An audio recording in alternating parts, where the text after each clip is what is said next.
abordons les bases de la géométrie en classe de 6e. Alors, la géométrie étudiée au collège, en fait, est la géométrie telle qu'elle a été énoncée par Euclide, qui était un savant grec qui vivait au IIIe siècle avant Jésus-Christ. Commençons par le point. Qu'est-ce qu'un point? Le point sera un objet géométrique. Et en fait, ça sera l'intersection de deux lignes. Je m'explique. Voici un point. En fait, ce n'est ni plus ni moins que le centre de ma croix ici. Là, voilà mon point. Mon point, je vais souvent lui donner un nom. Allez, je vais lui donner...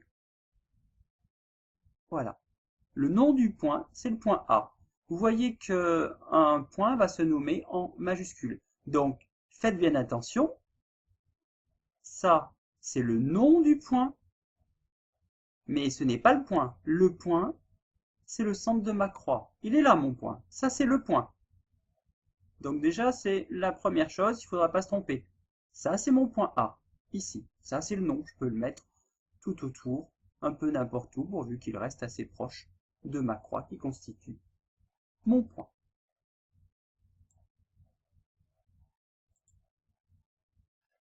Maintenant, on ne va peut-être pas placer qu'un seul point.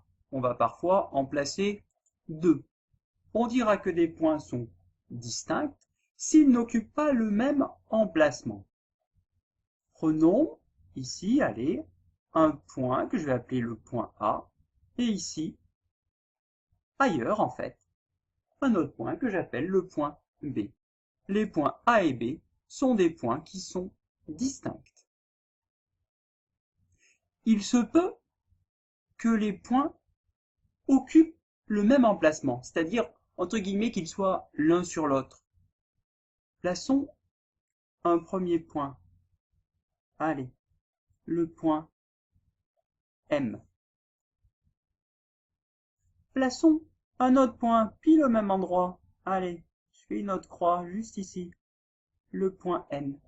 Mes deux points, M et N, sont dits confondus. Donc, des points distincts, ils sont différents.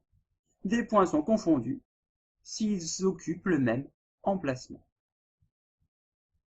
Maintenant, passons à la notion de droite. Qu'est-ce qu'une droite? Une droite est en fait un trait infini que l'on trace avec une règle. À cette droite, on va aussi pouvoir lui donner un nom. Allez, traçons une droite. Donc, nous avons besoin de notre règle. On va donc tracer un trait le long de notre règle. Cette droite, je vais pouvoir lui donner un nom et je vais l'appeler la droite D. Je vais prendre un D minuscule, puisque les majuscules sont réservées au point, et je la mets entre parenthèses. Je vais d'ailleurs mettre le nom à côté de ma droite. Alors faites attention, il n'y a pas de bout sur une droite, puisqu'une droite est infinie. Alors bien évidemment, comme c'est infini, on ne peut en tracer qu'une partie, mais si on veut prolonger, on peut, de chaque côté. Passons maintenant deux points distincts sur notre page. Allez, le point A, le point B. Combien de droites peut-on tracer qui vont passer par le point A et par le point B? Oui, il n'y a qu'une seule droite qui passe à la fois par le point A et à la fois par le point B. Traçons donc cette droite. Il faut être précis. Voilà ma droite. J'insiste sur une chose. Vous voyez là, je ne me suis pas arrêté au point A, j'ai dépassé. Je ne me suis pas arrêté au point B, j'ai dépassé. Si vous vous arrêtez en A ou en B, c'est un autre objet qu'une droite. Donc n'oubliez pas qu'il vous faut prolonger. Une droite est infinie, il n'y a aucune raison de s'arrêter au point A ou au point B. Alors maintenant, donnons-lui un nom à cette droite. On ne va pas faire comme tout à l'heure et proposer un nom avec une lettre minuscule D, D1, D2, surtout pas. Pourquoi? Parce qu'on a déjà des indications sur cette droite. Cette droite, elle passe par les points A et B. Et comme elle passe par les points A et B, on va dire et on va noter que c'est la droite AB. Et on va écrire la droite, comme tout à l'heure, la même notation entre parenthèses. Par contre, les points A et B sont en majuscule puisque A et B sont deux points de la droite. Ou on pourrait très bien le donner dans un ordre différent, c'est-à-dire BA.